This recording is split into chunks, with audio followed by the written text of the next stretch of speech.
এই ক্লাস শেষে দেখাই দেবো কি বিগত সালে কি কি কোশ্চেন এসেছে সততার পুরস্কার মানে এই অধ্যায় থেকে। তো আসসালামু দেন, আলাইকুম। ওয়ালাইকুম আসসালাম। এই দেন ওই অনুযায়ী তাহলে আমরা বুঝতে পারবো যে কিভাবে পড়তে হবে, মানে বেসিক বোর্ড বই কিভাবে পড়তে হবে। মানে এই যে 18 থেকে 20টা কোশ্চেন সাধারণ জ্ঞানের আসবে মূল বই থেকে, এবং এখান থেকে একটা কোশ্চেন ভুল করা যাবে না, মানে এটা ভুল করলে হবে না, বুঝছে? এবং খুব সিম্পল, সহজ কোশ্চেন। অতএব এটা এই কোশ্চেন গুলো আমরা ভুল করব না।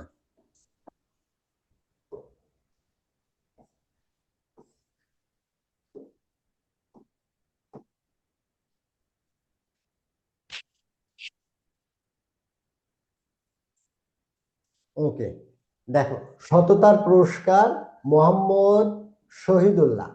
মোহাম্মদ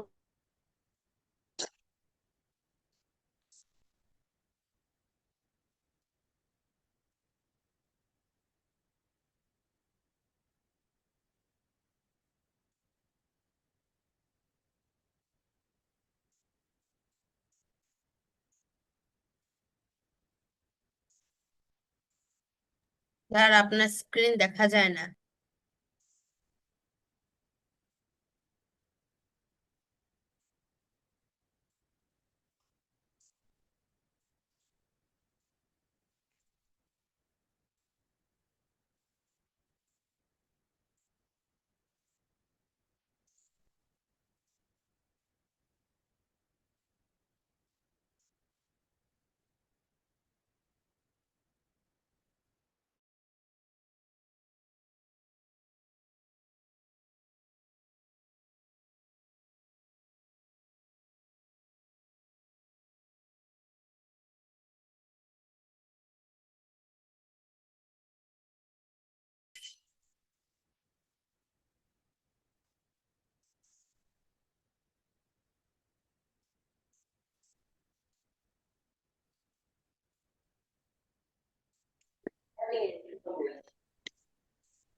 সেকালে আরব দেশে তিনটি লোক ছিল।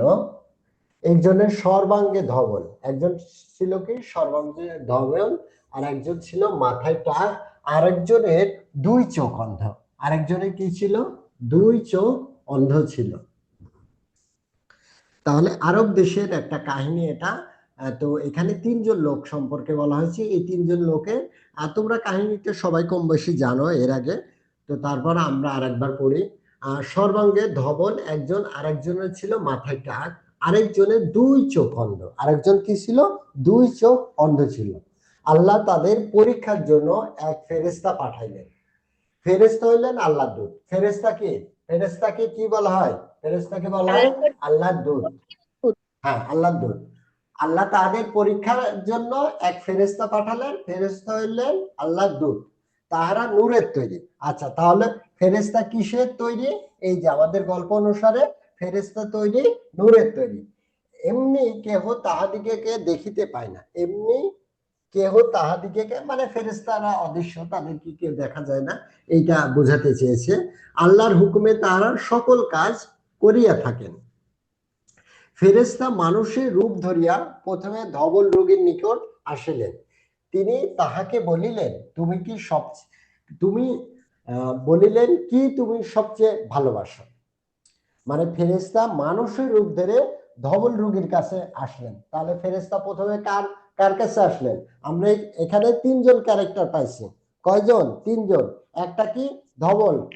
আর একটা কি? টাক। আরেকজন কি? টাক। আরেকজন কি? অন্ধ। অন্ধ। আরেকজন, হ্যাঁ, আরেকজন অন্ধ। হুম, তাহলে ধবল, আর হচ্ছে নাম্বার 2 টাক,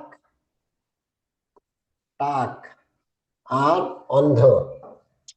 এই তিন ক্যারেক্টার নিয়ে আমাদের কাহিনী এগিয়ে যাবে। ওকে, ধবল রোগী বলিল, প্রথমে তাহলে ফেরেশতা কার কাছে গেল? ধবল রোগীর নিকট গেল। ধবল রোগী বলিল, আহ, আমার গায়ের রং যদি ভালো হয়, আহা, আমার গায়ের রং যদি ভালো হয়, সকলে যে আমাকে বড় ঘৃণা করে, স্বর্গীয় দূত তার গায়ে হাত বুলাইয়া দিলেন। স্বর্গীয় দূত মানে ফেরেশতা, হ্যাঁ, এই যে স্বর্গীয় দূত মানে ফেরেশতা, ফেরেশতা তার গায়ে হাত বুলাইয়া দিলেন, তাহার রোগ সারিয়া গেল, তাহার গায়ের চামড়া ভালো হইল। তারপর আল্লাহর দূত পুনরায় তাহাকে জিজ্ঞাসা করিলেন, এখন তুমি কি চাও? এখন তুমি কি চাও? তারপর আল্লাহর দূত ওকে, আমি উট চাই। সে বলিল, এই যে ধবল রূপ, উনি কি বলিল? উনি বলিল যে আমি উট চাই। দূত তাহাকে একটি গাভীর উট দিয়া বলিলেন, এই নাও, ইহাতে তোমার ভাগ্য খুলিবে। দেখো, এই যে তোমার ধবল রোগী কি চাইলো? যে চাইলো যে আমার একটা মানে উট চাই আর কি।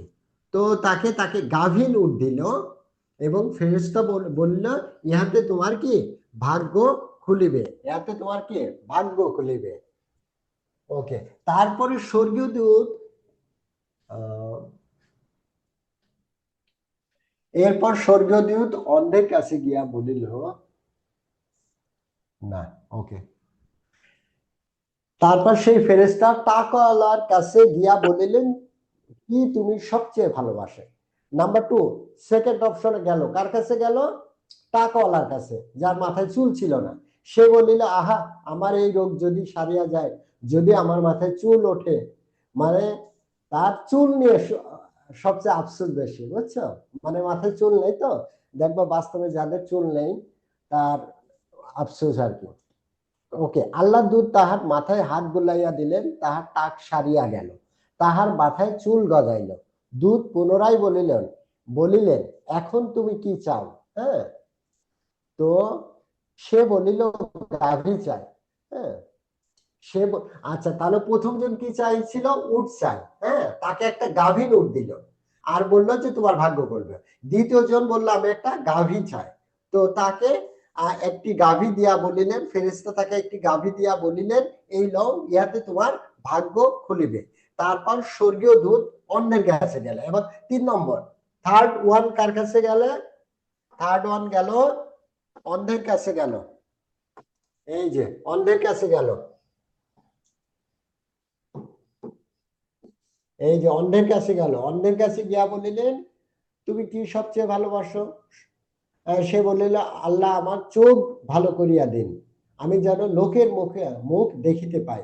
স্বর্গদূত তাহার চোখ হাত বুলাইয়া দিলেন, তাহার চোখ ভালো হইয়া গেল। তারপর তিনি তাহাকে বলিলেন, এখন তুমি কি চাও? ওই যে ফেরেশতা তাকে বলল, তুমি এখন কি চাও? সে বলিল, আমি ছাগল চাই। আচ্ছা, ছাগল চাই। সে কি বললো? ছাগল চাই। তাহলে প্রথম জন কি চাইছিল? উট। প্রথম জন কি চেয়েছিল? উট। দ্বিতীয় জন, দ্বিতীয় জন কি চাইছিল বলো? গাভিন গাই গাভিন ওকে, গাভী চাইছিল। আর তৃতীয় জন মানে অন্ধ, অন্ধ ব্যক্তি কি চাইলো? ছাগল অন্ধ ব্যক্তি, ওকে, ছাগল। হ্যাঁ, ছাগল। হম, অন্ধ ব্যক্তি ছাগল চাইলো, ঠিক আছে। ওকে, আমি ছাগল চাই। স্বর্গীয় দূত তাহাকে একটি গাভীন ছাগল দিল এবং বলিলেন, এই নাও, ইহাতে তোমার ভাগ্য খুলিবে। তারপর উটের বাচ্চা হইলো, গাভীর বাছুর হইলো, ছাগলের ছানা হইলো। এইরকম করিয়া উটে, গাভীতে, ছাগলে তাদের মাঠ বোঝাই হইয়া গেল। কিছুদিন পর আবার সেই ফেরেশতা পূর্বের মানুষের রূপ ধরিয়া সেই আগের ধবল রোগী ছিল তাহার নিকট উপস্থিত হইলেন। আচ্ছা, তাহলে এতটুকু একটু পজ দিই আমি। এই যে ফেরেশতা প্রত্যেক, এই যে 3 জন মানুষের কাছে আসলো, ধবল রোগী আর হচ্ছে তোমার টাকওয়ালা এবং অন্ধ, 3 ব্যক্তির কাছে আসলো এবং এসে ওদের দুঃখ দুর্দশা শুনে ওদের যার ধবল রোগী রোগ সুস্থ হলো। তারপরে তোমার হচ্ছে যেটা তার মাথায় চুল গজালো এবং যে অন্ধ তার চোখ ভালো হয়ে গেল। শুধু তাই না, প্রত্যেককে কি তার ইচ্ছা অনুযায়ী কি দিল? প্রথম জন চাইছিল উট, তাকে গাভীন উট দিল। আবার দ্বিতীয় জন চাইছিল যে আমাকে গাভী দিতে, গাভী দিল। তৃতীয় জন ছাগল চাইছিল, ছাগল দিল। এবং ওখান থেকে তাদের প্রচুর আহ উট হলো, গাভী হলো, ছাগল হলো, মানে সবাই ধনী হয়ে গেল। কিছুদিন পর আবার সেই ফেরেশতা পূর্বের মতো মানুষের রূপ ধরিয়া সেই যে আগের ধবল রোগী ছিল তাহার নিকট উপস্থিত হইলেন। বুঝছো? ফেরেশতা আবার এসছে। আসার পরে সেখানে গিয়া তিনি বলিলেন, আমি এক বিদেশি, বিদেশে আসে আমার সব পুঁজি ফুরাইয়া গেছে, এখন আল্লাহর দয়া ছাড়া আমার আর দেশে ফিরিবার উপায় নাই। যিনি তোমার সুন্দর গায়ের রং দিয়েছেন, সুন্দর চামড়া দিয়েছেন, আর এত ধন দৌলত দিয়েছেন, তাহার দোহাই দিয়া তোমার কাছে একটি উট চাহিতেছে। এখন কিন্তু ওই ধবল রোগীর অনেক উট। সে বলিল, উটের অনেক দাম, কি করিয়া দিই?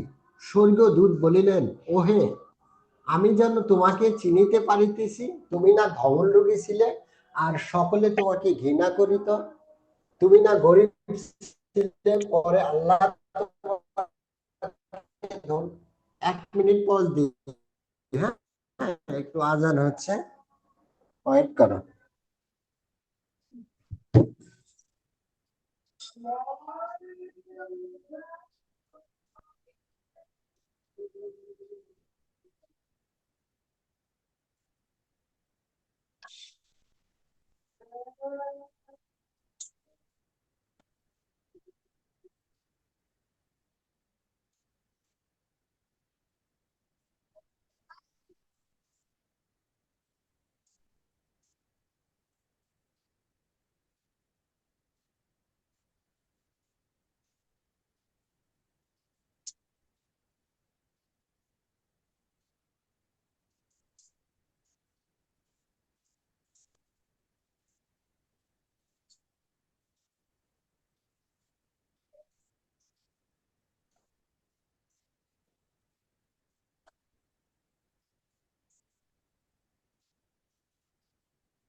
ওকে।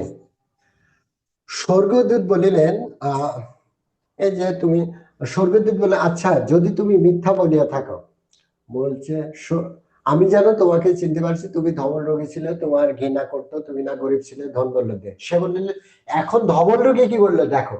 সে বলিল, না না, তা কেন, এসব তো আমার বরাবরই আছে। মানে ধবল রোগী এখন অস্বীকার করছে। স্বর্গীয় দূত বলিলেন, আচ্ছা যদি তুমি মিথ্যা বলিয়া থাকো, তবে তুমি যেমন ছিলে আল্লাহ আবার তোমাকে তাহাই করিবেন। এই তো। তারপর স্বর্গীয় দূত পূর্বে যে টাকাওয়ালা ছিল তার কাছে গেলেন, সেখানে গিয়ে আগের মতো একটি গাভী চাইলেন। সেও ধবল রোগীর মতো তাহাকে কিছুই দিল না। তখন স্বর্গীয় দূত বলিলেন, আচ্ছা যদি তুমি মিথ্যা বলিয়া থাকো, তবে যেমন ছিলে আল্লাহ তোমাকে আবার তেমনি করিবেন। তারপর স্বর্গদূত পূর্বে যে অন্ধ ছিল তার কাছে গিয়া বলিলেন, আমি এক বিদেশি, বিদেশে আমার সম্বল ফুরাইয়া গিয়াছে, এখন আল্লাহর দয়া ছাড়া আমার দেশে পৌঁছিবার আর কোনো উপায় নাই। যিনি আমার চক্ষু ভালো করিয়া দিয়েছেন, আমি তোমাকে সেই আল্লাহর দোয়াই দিয়া একটি ছাগল চাহিতেছি, যেন আমি সেই ছাগল বেচা টাকা দেয়া দেশে ফিরিয়া যাইতে পারি। তখন সে বলিল, হ্যাঁ ঠিক আছে, ঠিক তো, আমি অন্ধ ছিলাম, পরে আল্লাহ আমাকে দেখিবার ক্ষমতা দিয়েছেন। আমি গরিব ছিলাম, তিনি আমাকে আমার আমির করিয়াছেন। তুমি যাহা চাও তাই লও, আল্লাহর কসম, আল্লাহর উদ্দেশ্যে যে জিনিস লইতে তোমার মন চায় তাহা যদি তুমি না লও, তবে আমি তোমাকে কিছুতেই ভালো লোক বলিব না। ফেরেশতা তখন বলিলেন, বাস, তোমার জিনিস তোমারই থাক, তোমাদের পরীক্ষা লওয়া হইল। আল্লাহ আল্লাহ তোমার উপর খুশি হইয়াছেন, তাহাদের উপর বেজার হইয়াছেন। এই এই পর্যন্তই ছিল গল্প। আদিবা মুনতাহা, একটু আনমিউট করো। স্যার বলেন। তুমি 1 মিনিটে এই গল্পটা একটু ব্রিফ করো, হ্যাঁ, মানে টোটাল ইয়েটার স্টোরিটার একটু সামারি দাও, হ্যাঁ। আচ্ছা, প্রথমে হচ্ছে আল্লাহ মানুষকে পরীক্ষা করেন এবং যাচাই করেন যে কে সৎ এবং কে অসৎ। এই জন্য আল্লাহ ফেরেশতাকে তিনটা ব্যক্তির কাছে মানে তিনটা ব্যক্তির কাছে পৌঁছায় দিয়েছিল। প্রথম ব্যক্তি যে ছিল হচ্ছে ধবল, দ্বিতীয় ব্যক্তি ছিল মাথায় টাক, আর তৃতীয় ব্যক্তি ছিল অন্ধ। এক ফেরেশতারা একে একে তিন ব্যক্তিকেই পরীক্ষা করেন। প্রথম প্রথম এবং দ্বিতীয় ব্যক্তি পরীক্ষায় বিফল হয়, কিন্তু তৃতীয় ব্যক্তি যে অন্ধ ছিল সে ফেরেশতাকে আগের অবস্থার কথা স্বীকার করে এবং তাকে সবকিছু নেওয়ার পরামর্শ দেয় এবং সবকিছু নিতে সে আদেশ করে। সে আগের অবস্থার কথাও স্বীকার করে, কিন্তু আগের দুই ব্যক্তি স্বীকার করেছিল না। তাই আল্লাহ তাদের উপর বেজার হয়েছিলেন এবং অন্ধ ব্যক্তির উপর খুশি হয়েছিল। গুড, ভেরি গুড, সুন্দর বলেছো। এনিওয়ান, আর কেউ বলবা?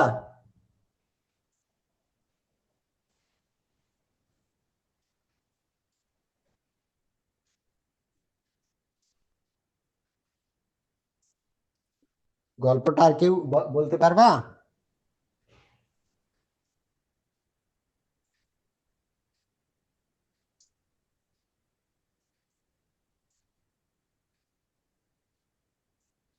Run Shahriar, yes sir. তুমি বলো। প্রথমে ওই একজন ফেরেশতা, মানে প্রথমে তিনজন ছিল, যাদের প্রথমে একজন ছিল ধবল রোগী, দ্বিতীয়জন মাথাটাক এবং তৃতীয়জন অন্ধ। তো তাদের কিছুই ছিল না। পরে আল্লাহ তাদের পরীক্ষা করার জন্য, সততা পরীক্ষা করার জন্য একজন ফেরেশতা পাঠালেন। তো সেই ফেরেশতা তিনজন লোককে যা চাইলো তা দিয়ে দিল। যেমন প্রথম লোক চাইলো উট, দ্বিতীয় লোক চাইলো গাভীন এবং তৃতীয় লোক চাইলো ছাগল। আহ, কি তারপরে এইগুলো বেচে বেচে টাকা পেয়ে আরো অনেকগুলো ছাগল বাচ্চা হলো। তো ওরা এইভাবে করতে করতে আমির হয়ে গেল। একদিন তারপরে সেই ফেরেশতা এসে তাদের সততা পরীক্ষার জন্য এলে, এসে চাইলো এবং বলল, তুমি সেই না যে আহ, ধবল ছেলে? এরকম করে দুইজনকে জিজ্ঞাসা করলো। পরে দুইজনই অস্বীকার করলো এবং কিছুই দিল না। তবে তৃতীয় জন তা করেনি। সে স্বীকার করেছে যে সে অন্ধ ছিল এবং আল্লাহ তাকে সুস্থ করে দিয়েছেন এবং আমির করে দিয়েছেন। পরে ফেরেশতা বলল, তোমাদের পরীক্ষা শেষ হয়েছে এবং আল্লাহ তোমার উপর খুশি হয়েছেন, এবং ধবল ও টাকওয়ালার উপর বেজার হইয়াছেন। হুম।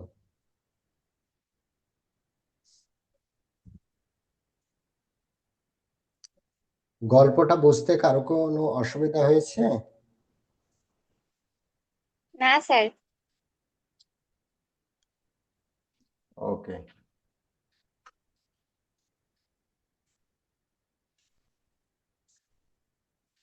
ওকে, একটু দেখি এই অধ্যায় থেকে আমাদের যে বিগত সালে কি কি কোশ্চেন এসছে একটু একটু দেখি, হ্যাঁ।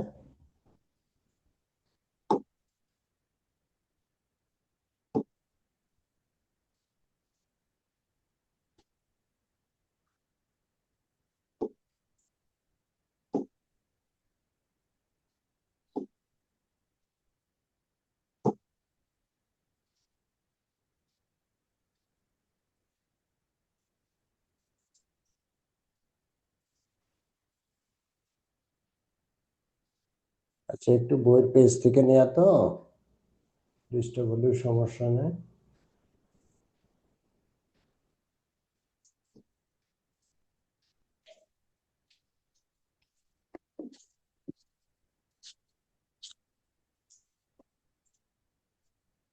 নম্বর 5 থেকে দেখো, কোশ্চেন এসছে পরোপকার ও নৈতিক মূল্যবোধ অর্জন কোন পাঠের উদ্দেশ্য? মাদার তেরেসা, মেনু, তোলপাড়, সততা পুরস্কার, বলো তো। পুরস্কার। পরোপকার, হ্যাঁ, তাহলে এই যে ক্যাডেট ভর্তি পরীক্ষা 2023 এসছে, হ্যাঁ, তাহলে এটা সততার পুরস্কার থেকে এই কোশ্চেনটা এসছে। কোশ্চেনটা কিভাবে দিয়েছে দেখো, এমসিকিউ এমসিকিউ আকারে দিয়েছে যে পরোপকার ও নৈতিক মূল্যবোধ অর্জন কোন পাঠের উদ্দেশ্য, মানে কোন পাঠে এটা আলোচনা করা হয়েছে। মেনু, তোলপাড়, মাদার তেরেসা, সততার পুরস্কার, এটা সততার পুরস্কারে আলোচনা করছে, আমরা তো দেখতেই পেলাম। ওকে, কোশ্চেন 6, সততার পুরস্কার কোন ধরনের রচনা? হ্যাঁ, এটা হচ্ছে সততার পুরস্কার কাহিনী, প্রবন্ধ, রূপকথা, গল্প। হ্যাঁ, সততার পুরস্কার কোন ধরনের রচনা? সততার পুরস্কার হচ্ছে গল্প। এটা কি একটা গল্প? এটা 2011 সালে এসেছে প্রশ্নটা। তাহলে সততার পুরস্কার এই অধ্যায় থেকে প্রশ্ন এসেছে। ওকে, এবার দেখো ডক্টর মোহাম্মদ শহীদুল্লাহ কোথা থেকে ডিলিট লাভ করেন? এটা লেখক পরিচিতি থেকে এসেছে। যেহেতু সততার পুরস্কারের লেখক ডক্টর মোহাম্মদ শহীদুল্লাহ, ওই জন্য এটা ওনার লেখক পরিচিতি থেকে এই প্রশ্নটা এসেছে। এটা ক্যাডেট ভর্তি পরীক্ষা 2007 সালে এসেছে। হ্যাঁ, ওকে। সোরবন বিশ্ববিদ্যালয়। ওকে, গুড, ভেরি গুড। এখন নেক্সট আমরা যাই। আচ্ছা, দেখো আঙ্গুর কোন ধরনের পত্রিকা? আঙ্গুর পত্রিকা এটা কিন্তু ডক্টর মোহাম্মদ শহীদুল্লাহ সম্পাদনা করেন। হ্যাঁ, আমরা যখন লেখক পরিচিতি পড়ব তখন এই রিলেটেড প্রশ্নগুলো পড়বো। আঙ্গুর কোন ধরনের পত্রিকা? এটা 2026 সালে এসেছে, গতবার। ঠিক আছে, মানে এই যে তোমরা এবার পরীক্ষা দেবে, তো এর আগের বার যারা পরীক্ষা দিয়েছে ওদের কিন্তু এই প্রশ্নটা এসছে এই অধ্যায় থেকে। কি এসছে? যে আঙ্গুর কোন ধরনের পত্রিকা? আঙ্গুর কোন শিশুতোষ। ধরনের পত্রিকা? বুঝতে পারছো? গত বছর এসছে এই প্রশ্নটা। নাম্বার 2, আল্লাহ তোমাদের উপর, এটা সংক্ষিপ্ত প্রশ্ন আকারে এসছে, অর্থাৎ তোমাদের লিখতে হবে, এটা মুখস্থ লিখতে হবে। আঙ্গুর একটি শিশুতোষ পত্রিকা। দেখো, আল্লাহ তোমার উপর খুশি হয়েছেন, এখানে তোমার বলতে সততার পুরস্কার গল্পে কাকে বোঝানো হয়েছে? কাকে বলতো? 2000 অন্ধ ব্যক্তিকে। কাকে? অন্ধ ব্যক্তি। হ্যাঁ, এটা ক্যাডেট ভর্তি পরীক্ষা 2009 সালে এসছে। 2009 সালে এসছে। হ্যাঁ, সরি 2019 সালে এসছে, কয়েক বছর আগে। ওকে, নেক্সট ওয়ান দেখো, মোহাম্মদ শহীদুল্লাহ কোন শিশু পত্রিকা সম্পাদনা করেন? দেখো এই প্রশ্নটা, এই যে অনেকে বলে না যে কোশ্চেন কি রিপিট হয়? দেখো মোহাম্মদ শহীদুল্লাহ কোন শিশু পত্রিকা সম্পাদনা করেন? 2001 সালে এসছে, 2018 সালে এসছে, সেম কোশ্চেন। আবার 2026 সালে এসছে আঙ্গুর কোন ধরনের পত্রিকা? মানে একই একই একই প্রশ্ন আর কি। তাহলে মোহাম্মদ শহীদুল্লাহ কোন শিশু পত্রিকা সম্পাদনা করেন? আঙ্গুর পত্রিকা। এবার দেখো, কলকাতা বিশ্ববিদ্যালয় ভাষাতত্ত্ব বিভাগের প্রথম ছাত্র মোহাম্মদ শহীদুল্লাহ, লেখক পরিচিতিতে আমরা পাবো ক্যাডেট ভর্তি পরীক্ষা 2008 এসছে। ওকে,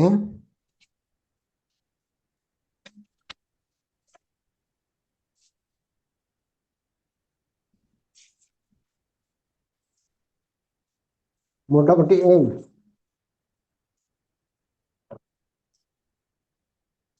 এবার আমরা একটু লেখক পরিচিতিতে চলে যাই, তারপরে এই অধ্যায় রিলেটেড আরো প্রশ্ন করব। আচ্ছা, একটু একটু দেখি, সতত আমাদের শীট গুলো একটু দেখি। হ্যাঁ, প্রথম দুই ব্যক্তির আচরণে প্রকাশ পেয়েছে কি? সৃষ্টিকর্তার প্রতি আনুগত্য, চরম অকৃতজ্ঞতা, উপকারীর উপকার স্বীকার করা। কোনটি সঠিক? প্রথম দুই ব্যক্তির আচরণ প্রকাশ পেয়েছে কি? প্রকাশ পেয়েছে চরম অকৃতজ্ঞতা। চরম অকৃতজ্ঞতা। গুড, ভেরি গুড, এই তো বুঝতে পারছো। মোহাম্মদ শহীদুল্লাহ কত খ্রিস্টাব্দে জন্মগ্রহণ করেন? এটা লেখক পরিচিতি পড়লেই পাবা। হ্যাঁ? 1885। 85। হ্যাঁ। মোহাম্মদ শহীদুল্লাহর খ্যাতির কারণ কি? তিনি কি কি ছিলেন বলে? তিনি সাহিত্যের সমালোচক। তিনি সাহিত্যিক সমালোচক। মোহাম্মদ শহীদুল্লাহ কত সালে এমএ পাশ করেন? এমএ পাশ 1918। করেন? 1918। 1918। হ্যাঁ। 1918। আচ্ছা, এগুলো থেকে এই যে এগুলো আসতে পারে, হুবহু আসতে পারে। হ্যাঁ, মোহাম্মদ শহীদুল্লাহ ঢাকার বাইরে কোন বিশ্ববিদ্যালয়ে শিক্ষকতা করেন? রাজশাহী। রাজশাহী। রাজশাহী। রাজশাহী স্যার। আচ্ছা, পরীক্ষা করার জন্য কোন বংশের 3টি লোকের কাছে ফেরেশতা পাঠানো হয়েছিল? হ্যাঁ হ্যাঁ, ইহুদি বংশ, আগের বইয়ে ছিল এটা, এই বই নাই কিন্তু আগের। এবার নেই, ঠিক আছে, তারপরে অনেক সময় দেখা যাচ্ছে দিয়ে দিতে পারে, এই জন্য।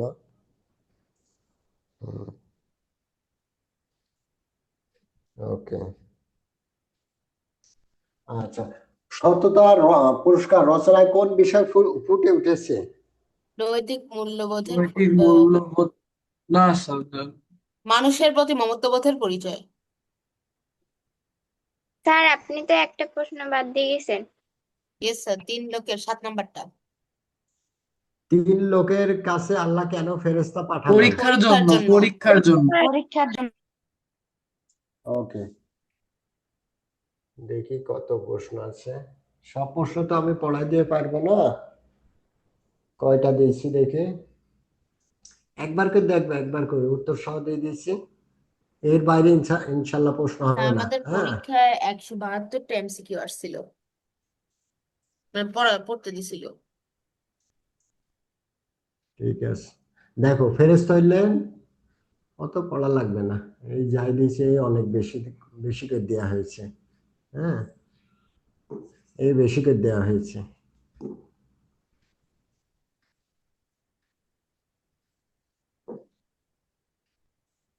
ওকে, ফেরেশতা হইলেন আল্লাহ দূত, কথাটি ব্যাখ্যা করো। অন্ধ ব্যক্তি ছাগল চেয়েছিল কেন? ফেরেশতা উট চাইলে ধবল রোগী কি জবাব দিয়েছিল? কেন তিন ইহুদির পরীক্ষা নেওয়া হয়? এটা সংক্ষিপ্ত প্রশ্ন আসতে পারে, একবার করে পড়বা, এইটা তোমার পরীক্ষায়ও কাজে লাগবে, ইয়েতেও মানে ক্যাডেটেও কাজে লাগবে। স্যার এগুলোর উত্তর কি আচ্ছা, দেওয়া আছে? উত্তর দেওয়া আছে, উত্তর দেওয়া আছে। এই যে উত্তরটা আমি দেখাই দিচ্ছি, হ্যাঁ, উত্তর দেওয়া আছে, আমি রিডিং পড়াই দিলাম, এইভাবে পড়তে হবে তোমাদের, হ্যাঁ। আর প্রত্যেকটা অধ্যায় শীট দিয়ে দেবো উত্তর সহ। এই যে, এই যে প্রথম দুই ব্যক্তি আশ্রম প্রকাশ পেয়েছে কি, এই যে খ নম্বর, হ্যাঁ, চরম অকৃতজ্ঞতা। মোহাম্মদ শহীদুল্লাহ কত খ্রিস্টাব্দে জন্মগ্রহণ করে? 1885। মোহাম্মদ শহীদুল্লাহ খ্যাতির কারণ কি? তিনি বহু বহু ভাষাবিদ, বহু ভাষাবিদ, হ্যাঁ ঠিক আছে, সাহিত্য সমালোচক না তো। মোহাম্মদ শহীদুল্লাহ, ডক্টর মোহাম্মদ শহীদুল্লাহ ভাষাবিদ, ভাষাবিদ, বুঝছো, বহু ভাষাবিদ, ওই জন্য তুমি উনি খ্যাতি, সাহিত্য সমালোচক না। ওকে, মোহাম্মদ শহীদুল্লাহ, ওকে, মোহাম্মদ শহীদুল্লাহ কত সালে এমএ পাশ করেন? হ্যাঁ, 1912 সালে। মোহাম্মদ শহীদুল্লাহ ঢাকার বাইরে কোন বিশ্ববিদ্যালয়ে শিক্ষকতা করেন? হ্যাঁ, কিছু দু একটা একটু এক্সট্রা বাইরে আছে, কিন্তু এটা রিলেটেড প্রশ্ন, হ্যাঁ, মানে তোমার মোহাম্মদ শহীদুল্লাহ রিলেটেড যত টাইপের কোশ্চেন আছে ওইগুলো আসতে পারে, হুবহু বইয়ে বইয়ে না থাকলেও, হ্যাঁ। তো ওই হিসাবে কিছু কিছু কোশ্চেন এর বাইরে সিলেক্ট করা হয়েছে, ওইগুলো আসা স্যার 16 উপযোগী, নাম্বার এই কত জন্য। হবে? হ্যাঁ, 16 নাম্বার কোন পয়েন্টটা হবে? 16 নাম্বার। হ্যাঁ। ইহুদি কারা, এটা? হ্যাঁ। ইহুদি এই যে হজরত মুসা আলাহিসাল্লামের অনুসারী, হজরত মুসা আলাহিসাল্লামের অনুসারী।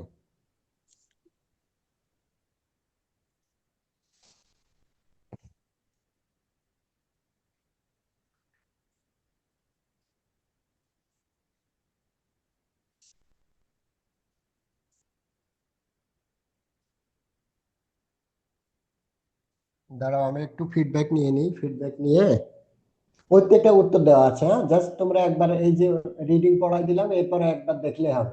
ফেরেশতা কেন ইহুদিদের কাছে এসেছিলেন? এই যে পরীক্ষা নেওয়ার জন্য। তৃতীয় ব্যক্তি ফেরেশতাকে সবকিছু দিতে রাজি হয়েছিল কেন? কারণ কি আল্লাহর প্রতি কৃতজ্ঞ থাকায়। এগুলো একবার করে দেখলেই হবে, হ্যাঁ। ওকে,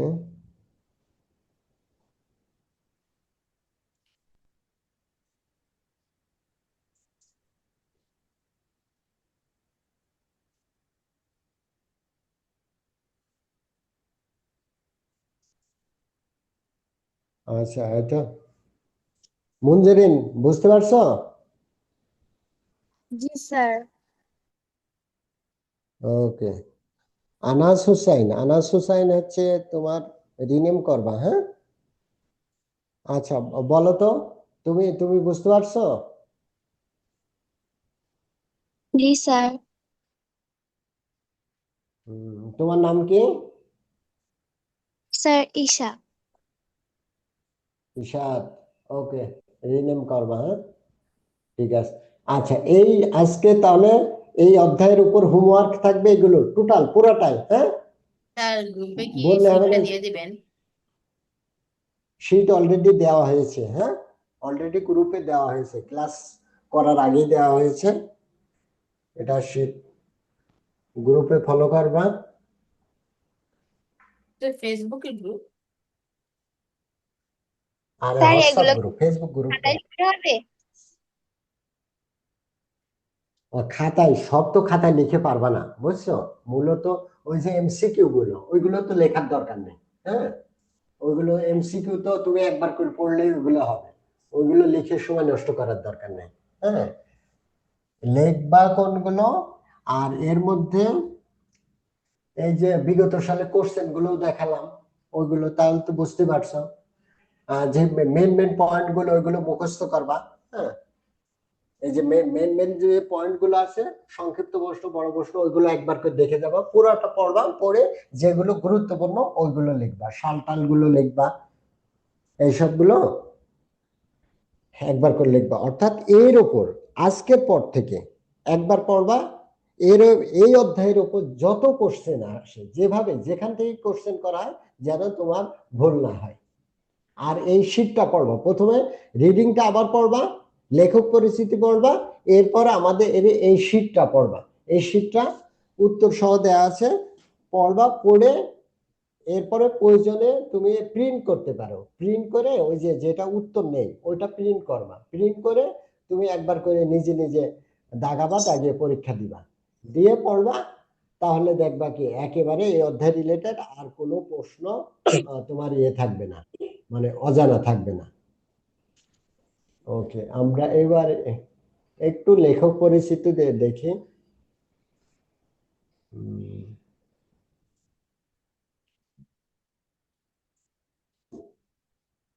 তাহলে প্রত্যেকটা অধ্যায় রিডিং কিন্তু এইভাবে পড়তে হবে, হ্যাঁ। সব অধ্যায় আমি নাও পড়াই দিতে না পারলেও কিন্তু এইভাবে পড়তে হবে, হ্যাঁ। এটাই আজকে বোঝানোর উদ্দেশ্য, মূলত এটাই। ওকে, কই চারুপাঠ, এই তো চারুপাঠ।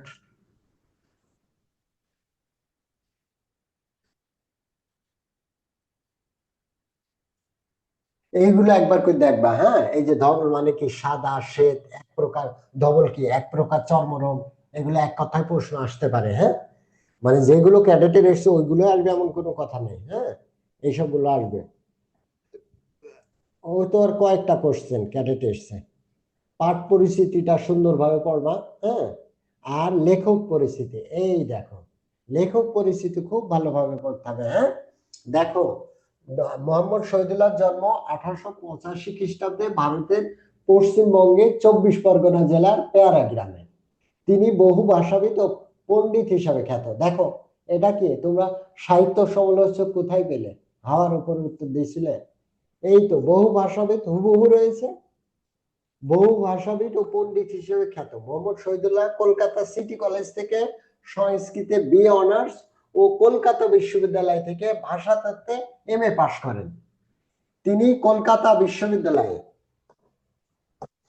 এই দেখো, তিনি কলকাতা বিশ্ববিদ্যালয়ের ভাষাতত্ত্ব বিভাগের প্রথম ছাত্র। পরে তিনি প্যারিসের সোরবন, হ্যাঁ, এই যে সোরবন বিশ্ববিদ্যালয় থেকে পিএইচডি, ডক্টর অফ লিটারেচার, হ্যাঁ, পিএইচডি ডিগ্রি লাভ করেন। বাংলা ভাষার সাহিত্যের ইতিহাস রচনায় তিনি অসাধারণ পাণ্ডিত্যের পরিচয় দিয়েছেন। বাংলা ব্যাকরণ রচনাতেও তার অবদান অবসরণীয়। কর্মজীবনে তিনি ঢাকা বিশ্ববিদ্যালয়, এই যে কর্মজীবনে তিনি কি ছিলেন, এই যে ঢাকা বিশ্ববিদ্যালয় ও রাজশাহী বিশ্ববিদ্যালয়ে বাংলা বিভাগে অধ্যাপনা করেছেন। ভাষা ও সাহিত্য নিয়ে গবেষণার স্বীকৃতি হিসেবে তিনি অনেক পুরস্কার পেয়েছেন। ছোটদের জন্য তার লেখাগুলোর মধ্যে উল্লেখযোগ্য হচ্ছে শেষ নবীর সন্ধানে ও গল্প মঞ্জুরি, এই দুটো কিন্তু খুবই গুরুত্বপূর্ণ। শেষ নবীর সন্ধান ও গল্প মঞ্জুরি। আর তিনি শিশু বিষয়ক পত্রিকা আঙ্গুর সম্পাদক।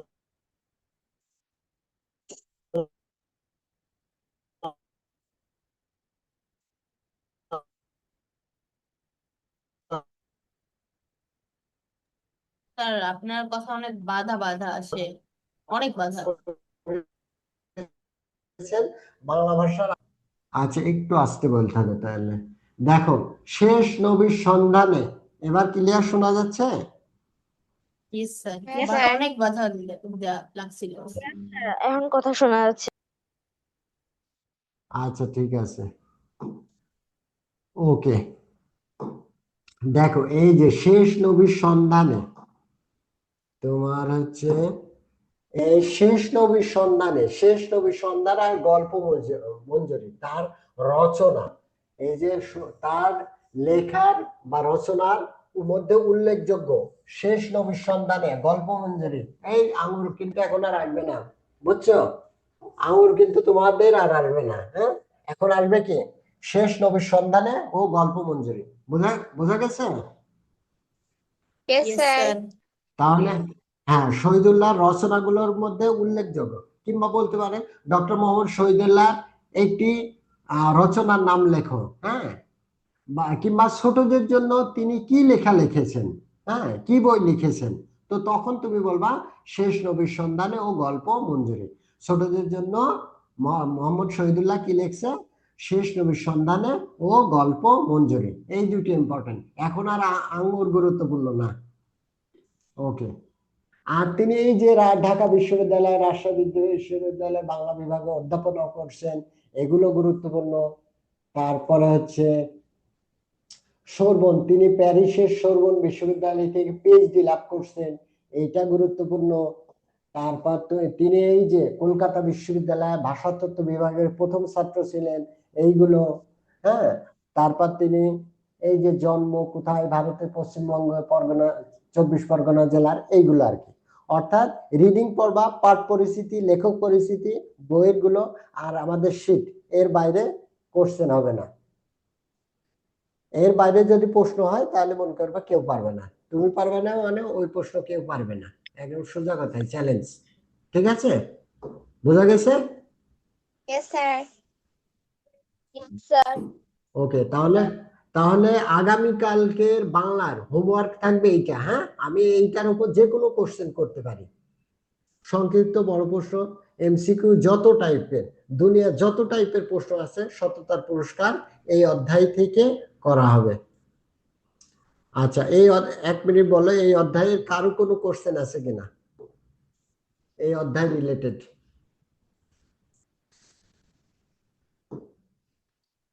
এই অধ্যায় রিলেটেড কারো কোনো প্রশ্ন আছে কিনা?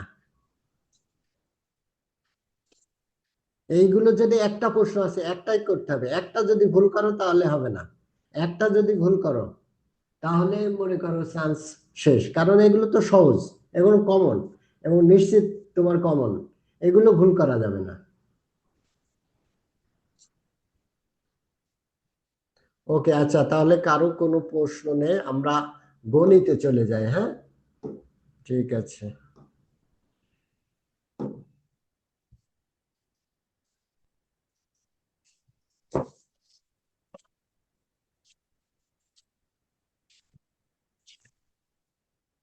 স্যার এখন আর স্মার্ট বোর্ডও করান না, আব্বা- হ্যাঁ, মানে এখন স্মার্ট বোর্ড আর করান না, স্মার্ট বোর্ড এখন, মানে স্মার্ট বোর্ডে এখন আর করান না ক্লাস আমাদের। এইটা তো স্মার্ট বোর্ডেই তো করাচ্ছে, কিন্তু আমার মোবাইল চুরি হয়ে গিয়েছে তো, এখন তোমার এই যে আগে আগে যে মোবাইলে রেকর্ড করতাম, ওইটা রেকর্ড করতে পারছি না, হ্যাঁ। ওইটা দেখে আরো কয়েকদিন পরে মোবাইল নেব, তখন আর কি সামনাসামনি ফেস দেখতে পারবা, আরো কয়েকদিন লাগবে।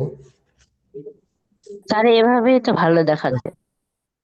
Yes sir. হ্যাঁ, এভাবে অনেক সুন্দর দেখা যায় এমনি। তারপরও রেকর্ড, মোবাইলে রেকর্ড করলেও মাঝে মাঝে এইভাবে কিছু কিছু বিষয় এভাবে দেখাতে হবে, কারণ এভাবে তোমার ইয়ে দেখা যায় ভালো। স্যার এইভাবে আপনার লেখা অনেক ভালো দেখাচ্ছে, ওভাবে স্যার মাঝে মধ্যে সমস্যা করে বা খোলা হয়ে যায়। হ্যাঁ হ্যাঁ, মাঝে মাঝে কথা সত্যি। আচ্ছা, এখন আমরা করি, তোমার হচ্ছে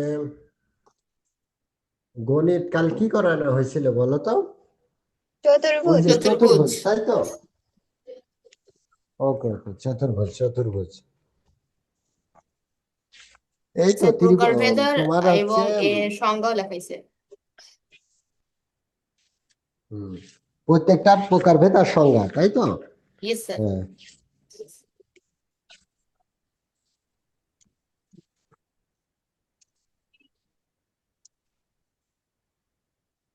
আচ্ছা, যেহেতু গতকাল আমাদের করানো হয়েছে, একটু দাঁড়াও, চতুর্ভুজ করানো হয়েছে, চতুর্ভুজ রিলেটেড যে অঙ্ক কয়টা একটু আমি একটু দেখাই দিই, হ্যাঁ?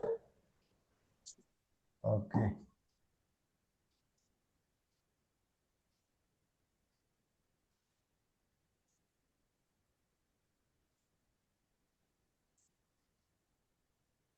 এটা থাক, দেখি করাই দিতে হবে। উম,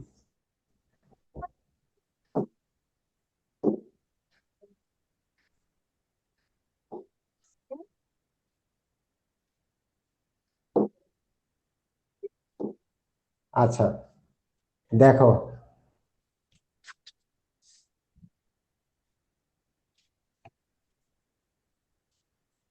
একটি চতুর্ভুজের তিন কোণের সমষ্টি 280 ডিগ্রি।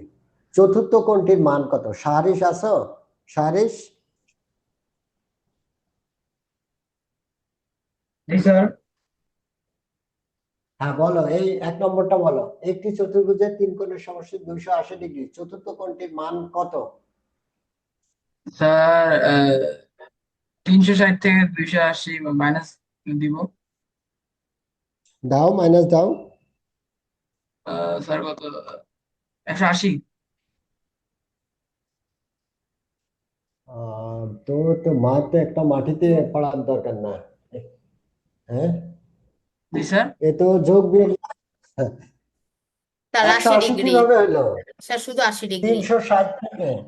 360 থেকে 280 বিয়োগ স্যার করলে 180 80 ডিগ্রি। হয়। স্যার হ্যাঁ 80 ডিগ্রি হবে। স্যার তাড়াহুড়া ভুল করে ফেলছি। হ্যাঁ হ্যাঁ। তাড়াহুড়া স্যার ভুল করে ফেলছি। না স্যার, খাতা কলম নিচ্ছি, খাতা কলমে করতে যাব তো তাড়াহুড়াই করতে ভুল করে ফেলছি।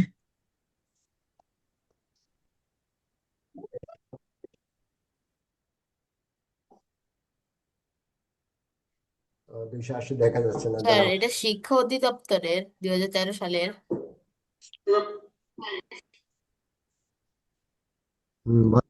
রাইট সাহেব কি বলছো?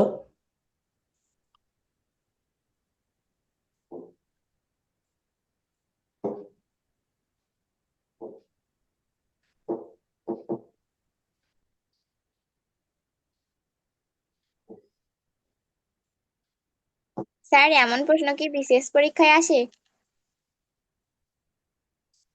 আসে আসে। এটা কমন প্রশ্ন দেয়।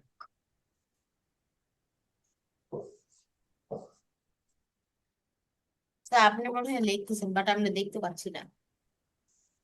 ওইটাই পরীক্ষা করছি, দাঁড়াও।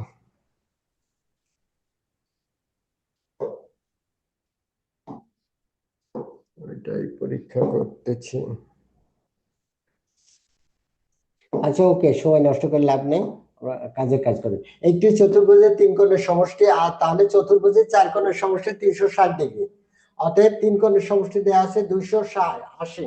চতুর্থ কোণটির মান কত হবে? 360 থেকে 280 বিয়োগ করলে 80 ডিগ্রি। চতুর্থ কোণটির মান 80 ডিগ্রি। ঠিক আছে, ওকে। এটার জন্য আবার সময় নষ্ট করার দরকার নেই। এখন দেখো, সামান্তরিকের কর্ণদ্বয় পরস্পর সমান হলে সামান্তরিকটি হবে কি? আর দেখতে স্যার পাচ্ছি না। দেখা যাচ্ছে সামান্তরিকের, না। স্যার প্রশ্নে এক দেখা যাচ্ছে। স্যার, প্রশ্নে দেখা যাচ্ছে। স্যার অনলি প্রশ্ন দেখা যায়, বাট কিছু দেখা যাচ্ছে না। আচ্ছা আচ্ছা, দাঁড়াও। স্যার আপনার স্ক্রিন বড় করলে দেখা যায়। ওয়েট ওয়েট, 1 মিনিট সময় দাও। স্যার প্রশ্ন 1 দেখা যাচ্ছে। रुको जरा।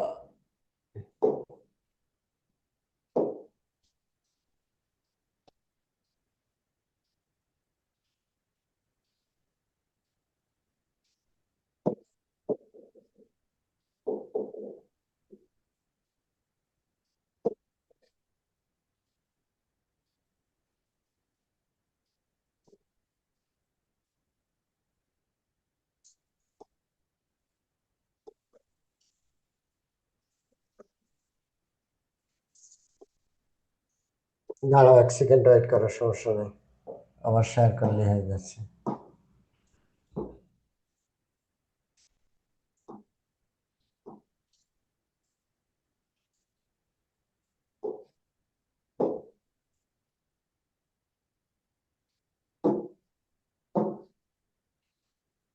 ওকে, দেখো, সামন্তরিকের কর্ণদ্বয় পরস্পর সমান হলে সামন্তরিকটি হবে কি?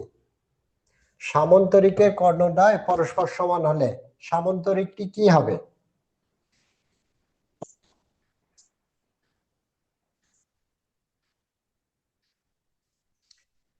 আমরা বর্গ হবে। সামন্তরিক কালকে, হ্যাঁ, বর্গ হবে।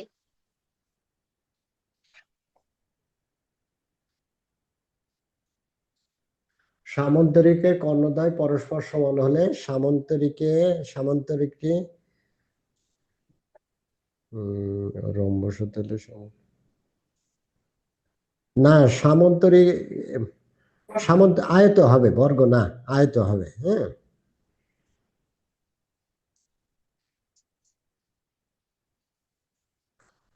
কর্ণ সমান হয়, কিন্তু বর্গের তো বাহু, বর্গ রম্বস হতে হলে সবগুলো বাহুর দৈর্ঘ্য সমান হয়, বুঝছো?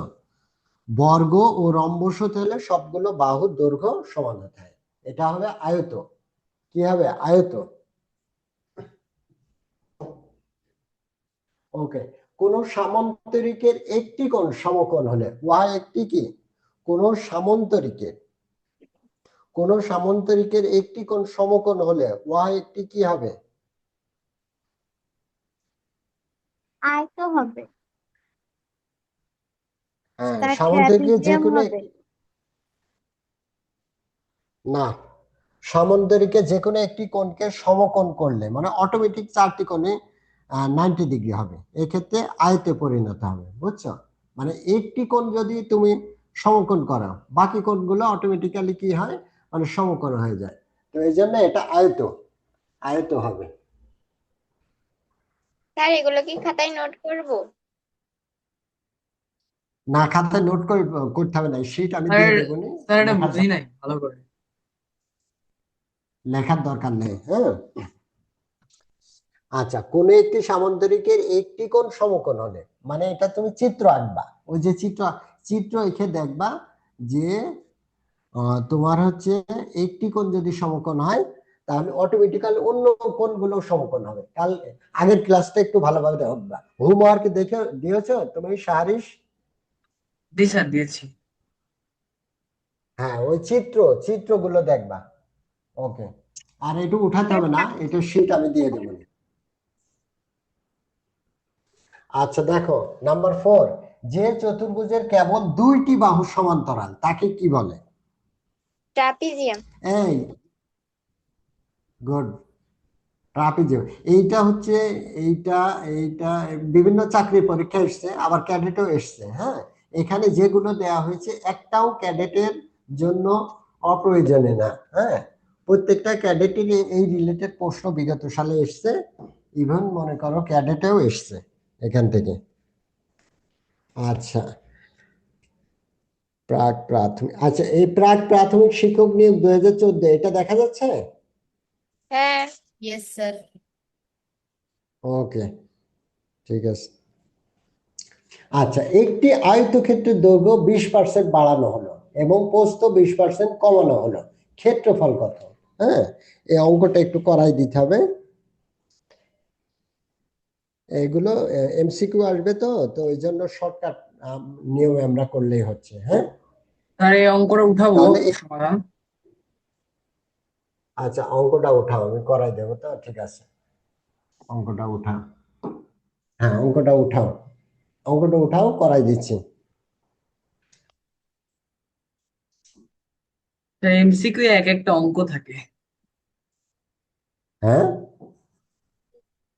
মানে স্যার এমসিকিউ এক একটা মানে এসকিউর মতো থাকে, মানে নামের এসকিউ, ও থাকতে। এমসিকিউ।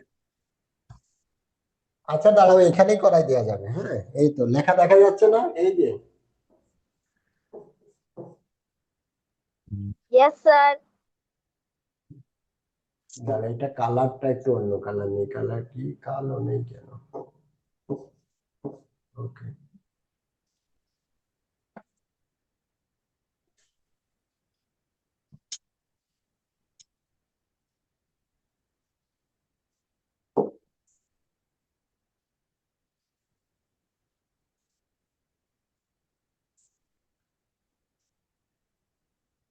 এইটা শর্টকাটই করবা। হ্যাঁ, শর্টকাট হচ্ছে এ প্লাস বি স্যার এটা কি তুল প্লাস এ বি। হ্যাঁ, তোলো। এ বি বাই 100।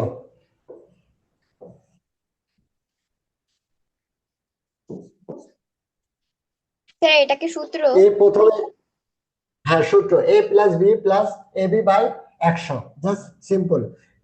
এই মানে কি, এই যে 20% ইনক্রিজ।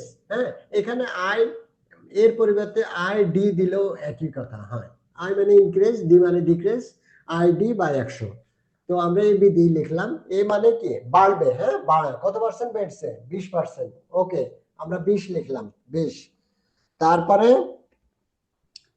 এরপরে দেখো, তোমার হচ্ছে এই যে, আর কমানো, কমানো মানে কি, কমানো মানে এখানে মাইনাস মাইনাস হবে, তখন প্লাস মাইনাসে মাইনাস, মাইনাস -20। -20 মানে কি প্লাস মাইনাসে মাইনাস, অর্থাৎ -20। হুম, যোগ। দেখো এবার, এই যে তুমি প্রথমে মানে বাড়লো 20% ইন্টু -20, কমা মানে কি -20, -20 বাই 100।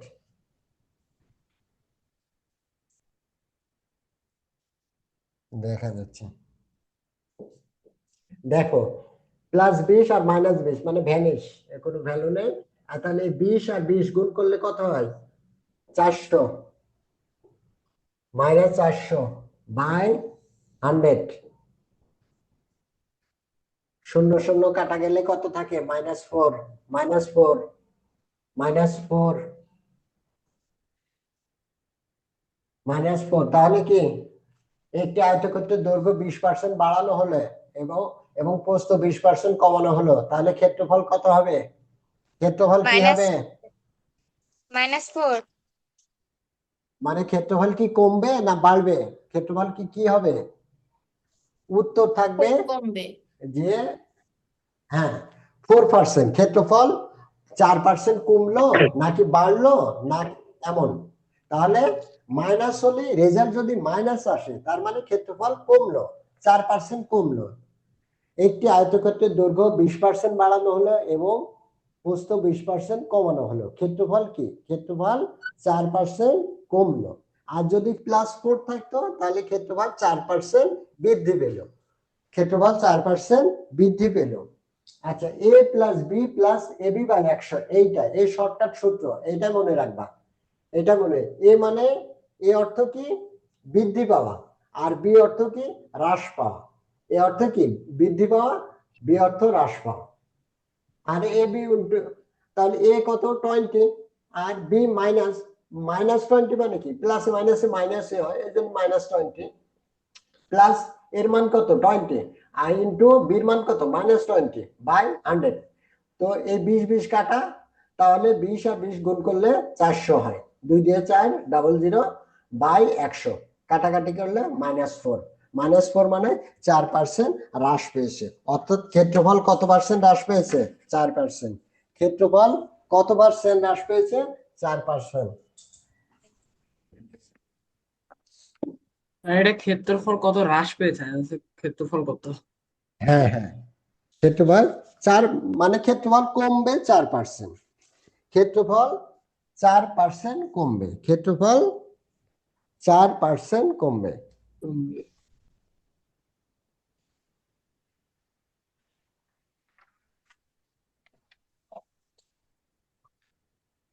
স্যার একটু বীজগণিতের নিয়মের মতো। হুম, এই মানে বীজগণিতের মানে নিয়মের মতো, একটু প্লাসে মাইনাসে মাইনাস। হোক, ও আয়তেরই একটা পার্ট।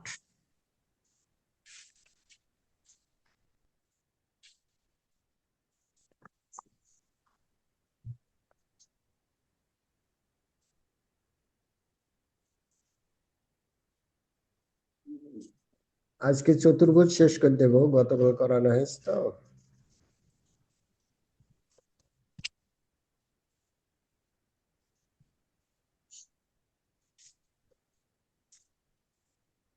উঠানো শেষ হলে বলবা। ডান। স্যার ডান। স্যার ডান। ওকে,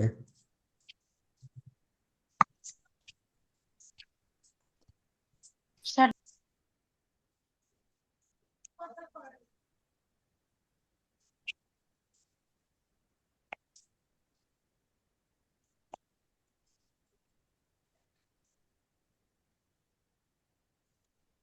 একটু 30 সেকেন্ড দাঁড়াও।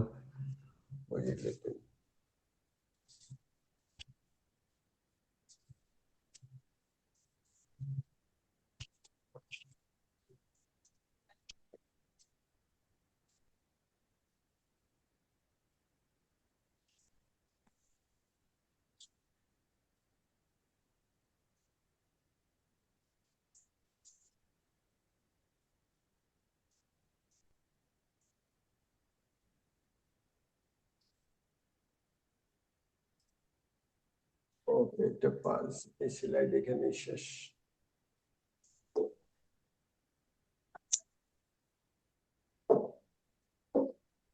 সরি,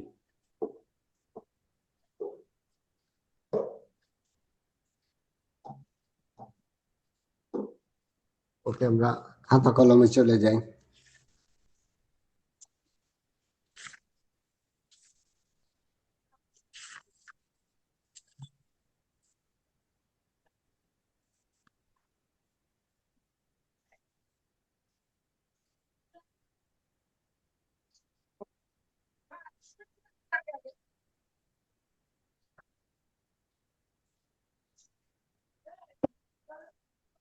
ওকে, আমরা যে ট্রাপিজিয়াম বা চতুর্ভুজ, চতুর্ভুজ যে আয়ত, বর্গ, সামন্তরিক, এইগুলোর একটু বেসিক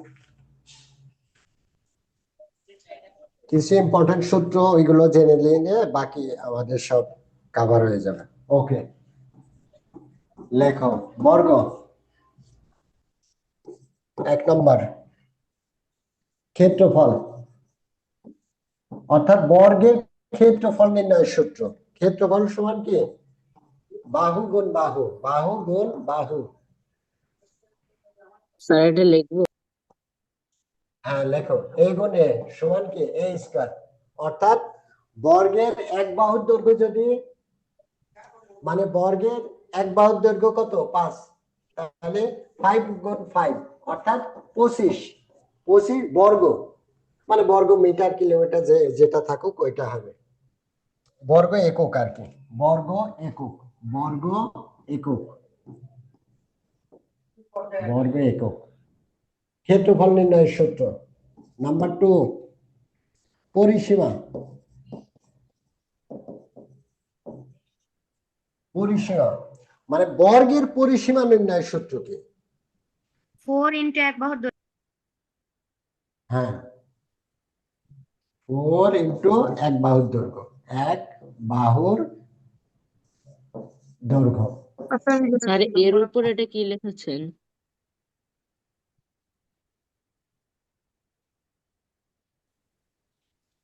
এই ক্ষেত্রফল, ক্ষেত্রফলের ওইটা বলছো?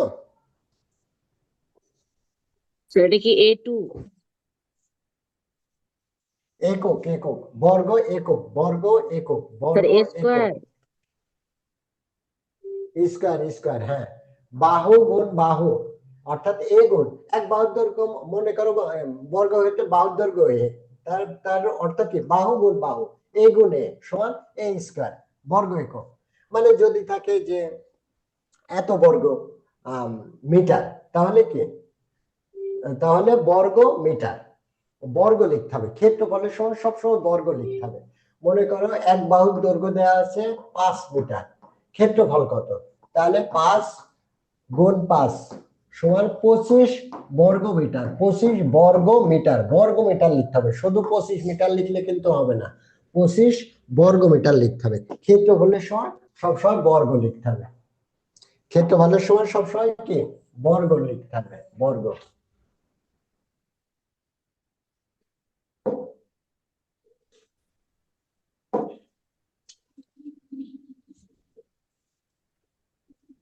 নাম্বার 3 নম্বর সূত্র জানলে হবে, এগুলো বেশি অঙ্ক করা লাগবে না। হ্যাঁ, একটা দুইটা অঙ্ক আসবে, জাস্ট সূত্র অনুযায়ী হুবহু সূত্রটা জানলে বসাই দিলে হয়ে যাবে।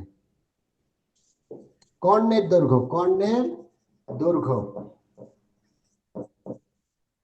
কর্ণের দৈর্ঘ্য সমান √2 ইন্টু একটি বাহুর দৈর্ঘ্য, একটি একটি বাহুর দৈর্ঘ্য, √2 ইন্টু একটি বাহুর দৈর্ঘ্য। √2 একটি বাহু এ, তাহলে কি √2 এ, √2 এ একক, এখানে আর বর্গ দেয়া লাগবে না, √2 একক, মানে যদি মিটার থাকে মিটার। হ্যাঁ, এটা আর কি। তাহলে বর্গের সূত্র কয়টা, ক্ষেত্রফল নির্ণয় সূত্র, পরিসীমা নির্ণয় সূত্র, কর্ণের সূত্র। ক্ষেত্রফলের কি বাহু গুণ বাহু, এ গুণ এ বা এ স্কয়ার। পরিসীমা কি 4 গুণ এক বাহুর দৈর্ঘ্য বা 4a একক। আর কর্ণের দৈর্ঘ্য √2 গুণ একটি বাহুর দৈর্ঘ্য, √2a একক। কর্ণের দৈর্ঘ্য যদি প্রশ্ন খুব কঠিন করে তাহলে কর্ণের দৈর্ঘ্য রিলেটেড অঙ্ক আসবে, অন্যথায় আসবে না।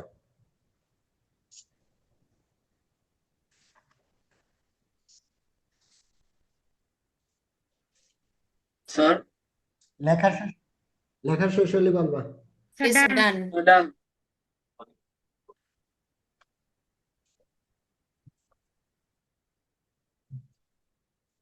ওকে, স্যার আমার লেখা শেষ হয়নি। লেখা শেষ হয়নি? আচ্ছা, এটা লেখো, এটা দেখাচ্ছি। ওকে, এবার সামান্তরিক, সামান্তরিক, সামান্তরিকটা লেখো। সামান্তরিকের ক্ষেত্রফল, সামান্তরিকের ক্ষেত্রফল। একটু ফাস্ট আগাচ্ছি, কারো সমস্যা হলে বলবা। ভূমি গুণ উচ্চতা, উচ্চতা, এই যে ব্র্যাকেটে বর্গ একক, মানে বর্গ মিটার হলে বর্গ মিটার দিতে হবে। হ্যাঁ, এই জন্য বর্গ একক আমি দিয়ে দিচ্ছি পাশে। অর্থাৎ সামান্তরিকের ক্ষেত্রফল নির্ণয় সমান ভূমি গুণ উচ্চতা। নাম্বার 2, সামান্তরিকের পরিসীমা, সামান্তরিকের পরিসীমা।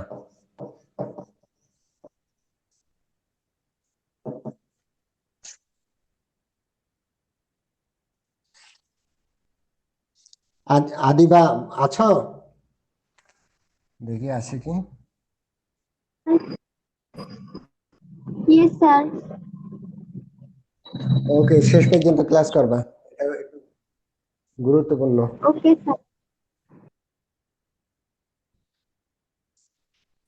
এগুলো বিপদে কাজে লাগবে। হ্যাঁ, সূত্রগুলো সব সূত্র কাজে লাগবে তা না, যদি আসে বিপদে কাজে লাগবে। যত কঠিন কোশ্চেন হোক, এর বাইরে এটা কি 2 হবে না। লিখছেন হ্যাঁ, পরিসীমার পর? হ্যাঁ, প্রস্থ একক, ভূমি প্লাস উচ্চতা। ভূমি গুণ উচ্চতা, ব্র্যাকেট দিয়ে বর্গ একক দিচ্ছি, বর্গ একক। হ্যাঁ, বর্গ একক। এই বর্গ একক মানে মনে করো ওই যে মিটার আছে, তাহলে ক্ষেত্রফলের হ্যাঁ ক্ষেত্রে স্যার, বর্গ মিটার ক্ষেত্রফল দিচ্ছি। মানে বর্গ একক। হ্যাঁ, ক্ষেত্রফল মানে বর্গ একক। আচ্ছা, তাহলে সামান্তরিকের ক্ষেত্রফল সমান ভূমি গুণ উচ্চতা বর্গ একক। আর সামান্তরিকের পরিসীমা মানে 2 ইন্টু দৈর্ঘ্য যোগ প্রস্থ একক। একক মানে মিটার থাকলে মিটারই হবে, বর্গ মিটার কিন্তু হবে না। পরিসীমার ক্ষেত্রে আবার কিন্তু বর্গমিটার হবে না, মিটার থাকলে শুধু মিটার হবে। তাহলে সামান্তরিকের পরিসীমা স্যার দুই সমান টু নাম্বারটা ইন্টু, সামান্তরিক কে হয়ে গিয়েছে, রটা স্যার হ্যাঁ আসেনি। স্যার সামান্তরিক কে? আচ্ছা রটা লিখে নাও, ওকে। সামান্তরিকের পরিসীমা সমান টু ইন্টু দৈর্ঘ্য যোগ প্রস্থ একক। ওকে, আর তাহলে বর্গের কি, বর্গের ক্ষেত্রফল সমান বাহু গুণ বাহু, অর্থাৎ বর্গের বাহু যদি এ হয় এ গুণ এ সমান এ স্কয়ার বর্গ একক। আর পরিসীমা সমান কি, 4 ইন্টু এক বাহুর দৈর্ঘ্য মানে কি 4a একক। আর কর্ণের দৈর্ঘ্য মানে √2 ইন্টু একটি বাহুর দৈর্ঘ্য, অর্থাৎ √2a একক।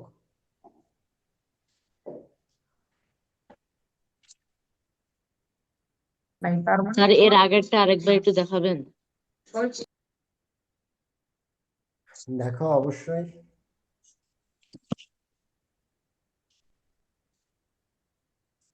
আমরা কালকে ত্রিভুজ, ত্রিভুজ খুবই গুরুত্বপূর্ণ। ত্রিভুজের দুনিয়ায় যত প্রবলেম আছে, মানে ত্রিভুজ কোন সংখ্যান্ত ত্রিভুজ, এই সমকোণী, স্যার সূক্ষ্মকোণী, এরপরটা যেতে পারেন। স্থূলকোণী। হুম,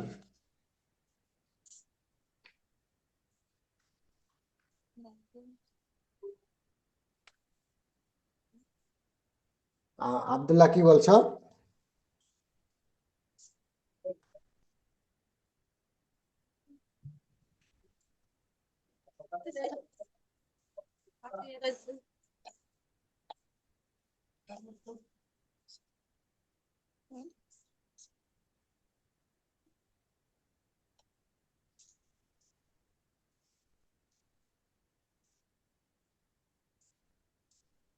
স্যার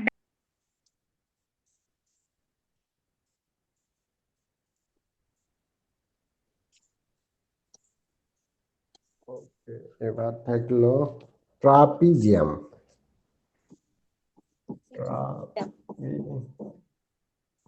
ট্রাপিজিয়াম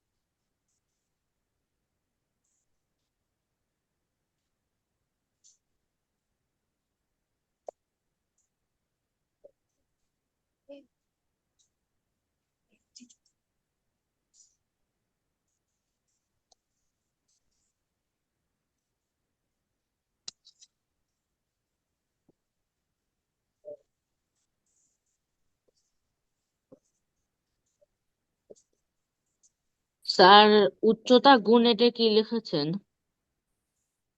সমান্তরাল বাহুদ্বয়ের সমষ্টি। ট্রাপিজিয়ামের ক্ষেত্রফল সমান হাফ ইন্টু উচ্চতা গুণ সমান্তরাল বাহুদ্বয়ের সমষ্টি। তাহলে হাফ ইন্টু উচ্চতা, উচ্চতা মানে এইচ হাই, এই জন্য এইচ ইন্টু সমান্তর প্রথম বাহু যদি এ হয় দ্বিতীয় বাহু বি, অর্থাৎ এ প্লাস বি, আর দুই বাহুর সমষ্টি আর কি। হাফ ইন্টু এইচ ইন্টু এ প্লাস বি, অর্থাৎ ট্রাপিজিয়ামের ক্ষেত্রফল সমান হাফ ইন্টু এইচ ইন্টু এ প্লাস বি। ট্রাপিজিয়ামের ক্ষেত্রফল সমান হাফ ইন্টু এইচ ইন্টু এ প্লাস বি।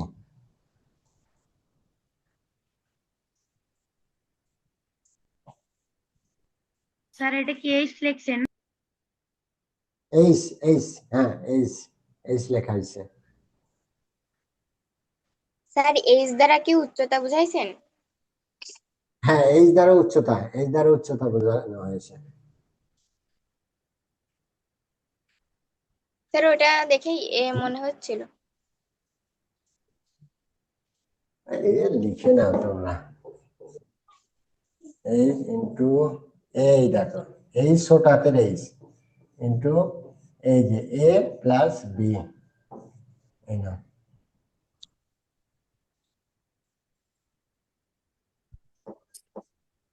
হাফ, এই যে half into H, H into এই যে এ প্লাস বি, এ প্লাস বি।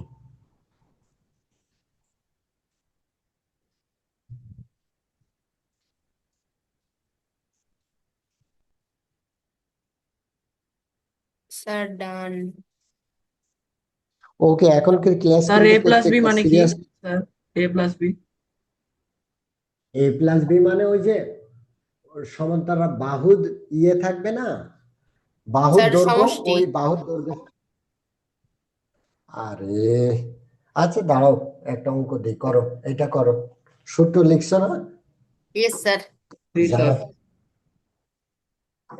একটা অঙ্ক দিই, ঝামেলা মিটে যাক। হ্যাঁ, একটি ট্রাপিজিয়ামের, একটি ট্রাপিজিয়ামের উচ্চতা, উঠাও, উচ্চতা 8 সেমি। স্যার 8। 8 হ্যাঁ, উচ্চতা 8 সেমি। 8 হচ্ছে, আচ্ছা 8, এই নাও যাও, 8 সেমি। এবং সমান্তরাল, সমান্তরাল বাহু দ্বয়ের, বাহুদ্বয়ের দৈর্ঘ্য, এই যে দৈর্ঘ্য যথাক্রমে, যথাক্রমে 9 সেমি, সেমি এবং এবং 7 সেমি, 7 সেমি হলে এর ক্ষেত্রফল, ক্ষেত্রফল কত বর্গ সেমি, ক্ষেত্রফল কত বর্গ সেমি। ওকে, করো করো, দ্রুত করো, প্রশ্ন উঠি, তোমরা করো।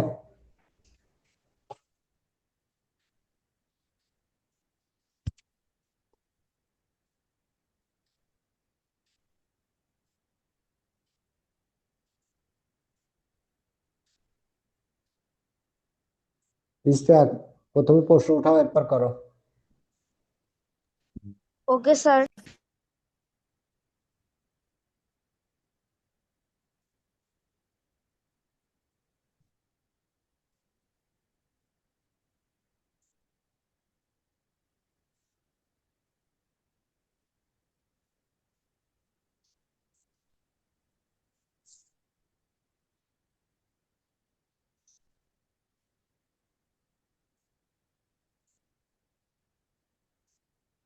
খুব সহজ, বুঝে বুঝে করলেই স্যার হবে। ডান। কত উত্তর স্যার বলো ডান। তো, কত? 64। স্যার 64। আর এটা, এর বাইরে কার উত্তর রয়েছে ওইটা বলো। আর এর বাইরে উত্তর, 64 বাইরে উত্তর কারো এসছে? আমি সেই সৌভাগ্যবানকে দেখতে চাই। স্যার 4 ট্রাপিজিয়ামের সেমি, ক্ষেত্রে কত? 4 সেমি। স্যার অ্যান্সার তো 64ই হয়। 7 সেমি কার এসছে? নাম বলো তো, একটু দেখতে চাই তোমার। সাইমা। 7 সেমি কিভাবে পেলে? এই যে ট্রাপিজিয়ামের ক্ষেত্রফল, ক্ষেত্রফলের সূত্র আমরা বসালাম। এবার দেখি হাফ ইন্টু, এই দেখো সমান্তরাল বাহুদ্বয়ের দৈর্ঘ্য, দৈর্ঘ্য কত? 9 সেমি আর 7 সেমি, এই যে 7 সেমি আর 9 সেমি। স্যার 64 তাহলে সেন্টিমিটার এটাই বসাও, হবে। 9 ইন্টু, সরি এখানে যোগ, এই যোগ 9 যোগ কত? 9 যোগ 7, তো 9 যোগ কত? 7 বসাও। আর এইচ এখানে দিয়ে, এখানে দিয়ে একই কথা। এইচ এর মান কত? উচ্চতা কত দেওয়া আছে? উচ্চতা দেওয়া আছে 8 সেমি, 8 সেমি। তাহলে হাফ ইন্টু তোমার হচ্ছে, স্যার 2 আর 8 আর কাটাকাটি যায়। 9 আর 13 কত? 9, 10, 11, 12, 13, 14, 15, 16 16। ওকে, 16 গুণ 8। এবার দেখো 2 একে 2, 2 আর 8 কত? 16, 8 দুগুণে 16, তাহলে কত? 8 8টা 64, 64 হয়তো। 4 কোথায় পেলে? 64। 4 না তো, এটা 64 হবে। হ্যাঁ, ঝামেলা শেষ। সবার হয়েছে? বুঝতে পারছো? Yes sir. Yes sir. আচ্ছা, বুঝতে না পারলেও বলো, সমস্যা নেই, বুঝতে না পারলেও নো ক্ষতি স্যার, নেই। কোনো সমস্যা নাই। সমস্যা যার আছে সে বলো।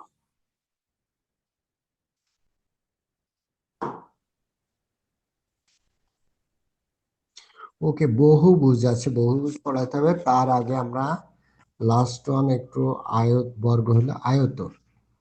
ওকে, স্যার, আয়ত, পরিসীমা নাই। আয়ত লেখ। কিসের না, পরিসীমা নেই ওর। হুম, ওকে, আয়ত লেখো, আয়ত।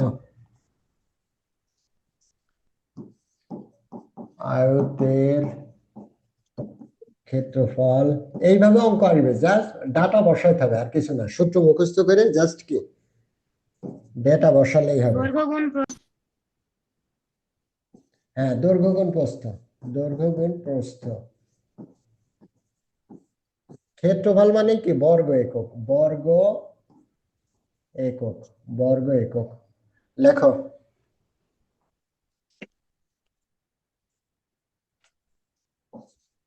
স্যার ক্লাস আর কি আয়তে, কয়টা পর্যন্ত হবে?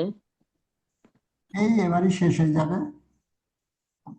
আয়তক্ষেত্রের এই 5 মিনিট পরেই শেষ হয়ে যাবে। আয়তক্ষেত্রের পরিসীমা 2 ইন্টু দৈর্ঘ্য প্লাস প্রস্থ।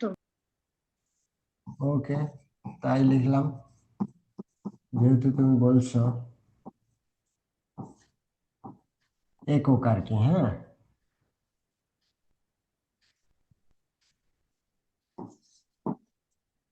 স্যার এটাই বর্গ একক নেই? হুম, এটাই বর্গ একক নেই?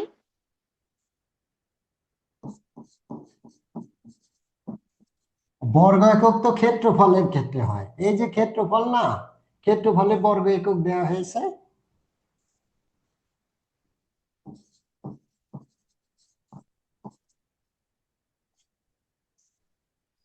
2 ইন্টু রুট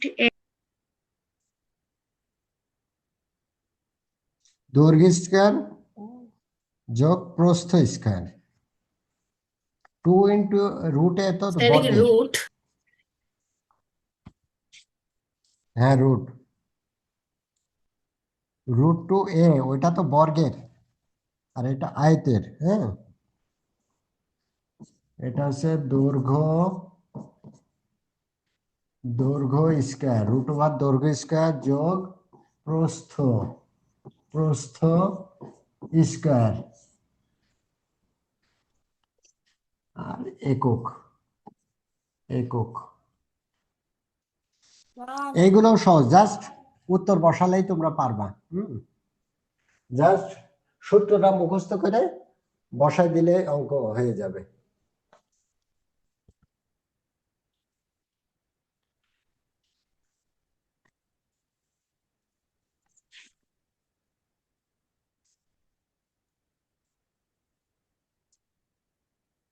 আর বহুভুজটা ডান। কালকে দেখাই দেব। দেন তাহলে চতুর্ভুজ রিলেটেড, ডান।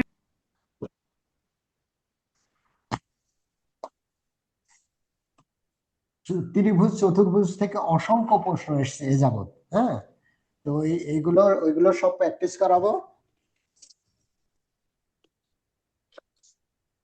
ওগুলো স্যার একবার করে শনিবার, একদম দেখাই দিলে এমসিকিউর মতো ইজি হয়ে যাবে। স্যার স্যার শনিবারে ক্যাডেট কি পরীক্ষা হবে? শনিবারে, জি শনিবারে স্যার। দেখি আমরা এই শনিবারে ক্লাস নিতে পারি। হ্যাঁ, স্যার শনিবার পরীক্ষা না হবে হলে না? কালকে, কালকে ক্লাস হবে। এই শোনো, আগামীকাল ক্লাস হবে। হ্যাঁ, স্যার কয়টায়? কোন আগামীকাল সাবজেক্ট? স্যার পরীক্ষা হবে না? কাল শুক্রবার না? জি ইয়েস স্যার। স্যার। কালকে পরীক্ষা হবে না, কালকে ক্লাস হবে। স্যার অঙ্ক।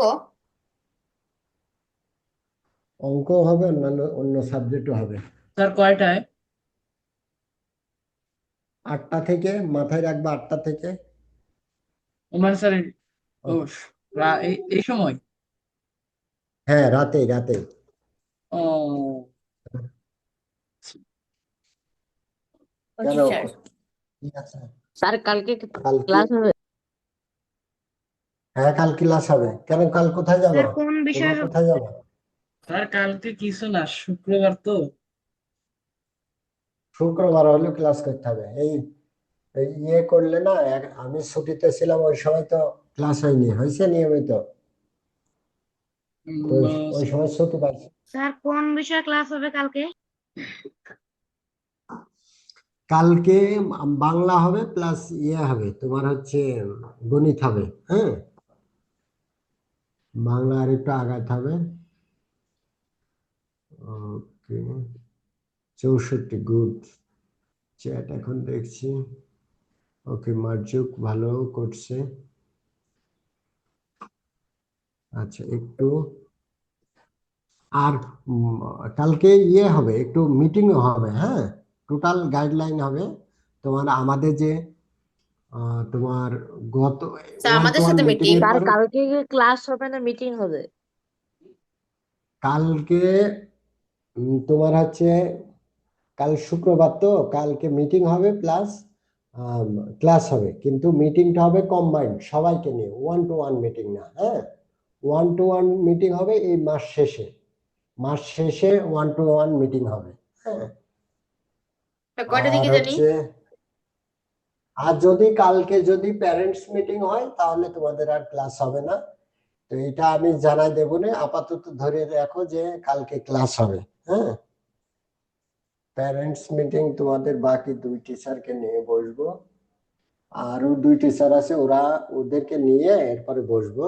তো এই জন্য কালকে যদি প্যারেন্টস মিটিং না হয়, তোমাদের সাথে মিটিং প্লাস ক্লাস হবে। হ্যাঁ, ওকে স্যার।